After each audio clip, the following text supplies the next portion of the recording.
članova Saveza samostalnih sindikata Dragana Kragujevca obratit će vam se predsjednik Veća sindikata grada Jugoslav Ristić.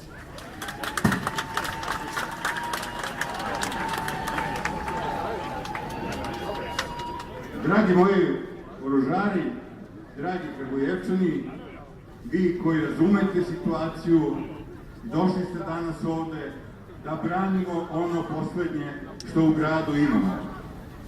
U životu postoje bitke i odsutne bitke.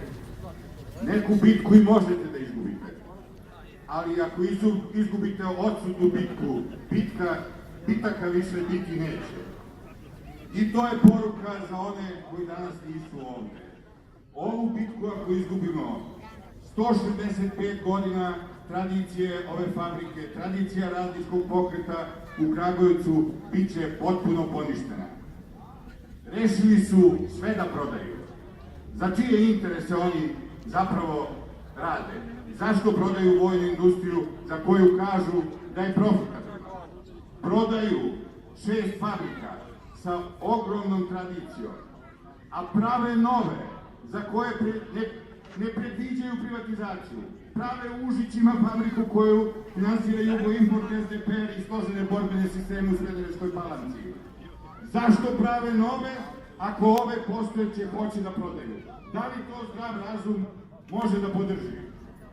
Da li zdrav razum, da li neko normalan može da podrži privatizaciju posle svih iskustava koje smo doživjeli?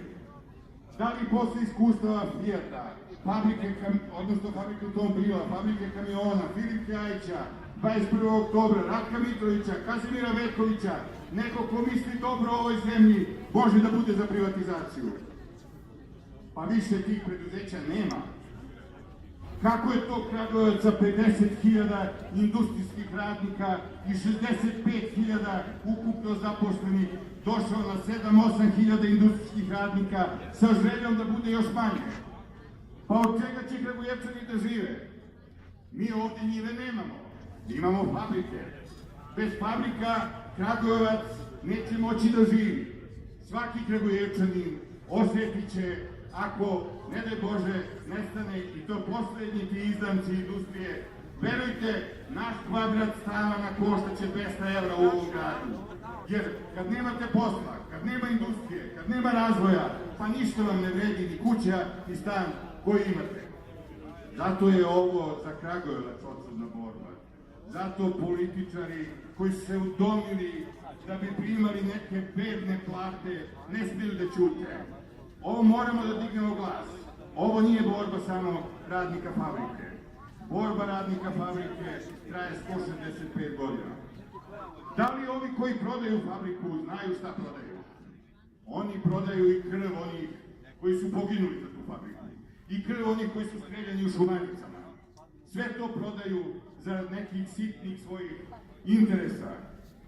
Fabrike namenske proizvodnje moraju da ostanu u interesu države.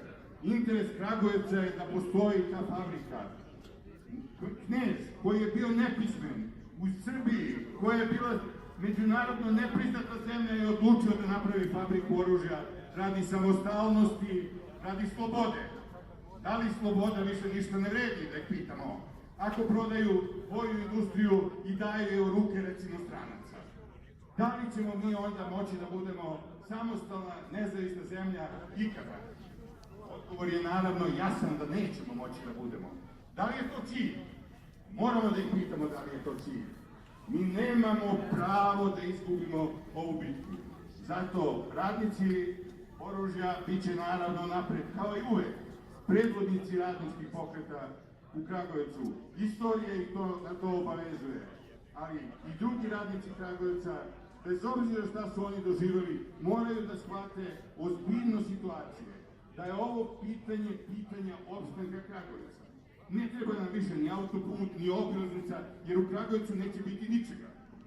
Znači, ako nemate gde da radite, pa ne mogu da rade samo trgovine i tržni centri. Zato vas molim, apelujte na svoje komšije, prijatelje, protiv ovoga moramo da dignemo glas. Više ništa u Kragujevcu ne sme da bude privatizovano. Znajte, pripremaju posle toga privatizaciju javnog sektora, privatizaciju zdravstva, ko ne bude imao novca umreće.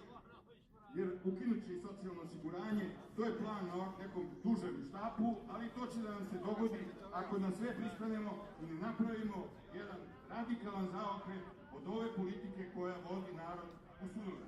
Hvala vam i podržimo borbu sindikata za